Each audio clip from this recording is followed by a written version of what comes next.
ধনে আর জিরে দিয়ে দেবো।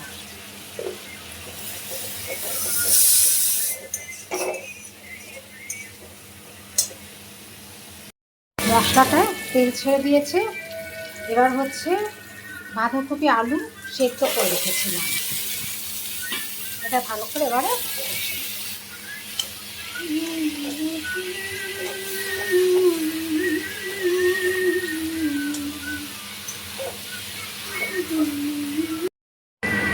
মাছের মাথাটাও দিয়ে দিচ্ছি।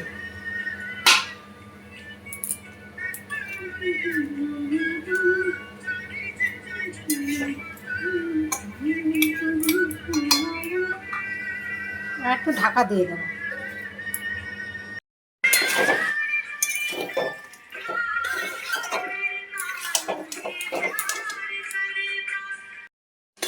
চচ্চড়িটা হয়ে গেছে। এবারে এর মধ্যে একটু গরম মশলা দিয়ে দেবো আর হচ্ছে ঘি দিয়ে দেব আর চিনি দেব। আর এটা আমার গাছের ধনে পাতা, গাছ লাগিয়ে ছেড়েছিলাম, ওই ধনে পাতা হয়েছে, এই ধনে পাতাটা দেব, দিয়ে ভালো করে নেড়ে ছেড়ে নেব।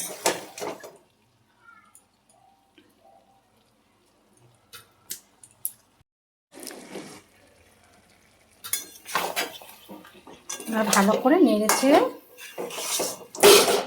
গ্যাসটা বন্ধ করে দেব।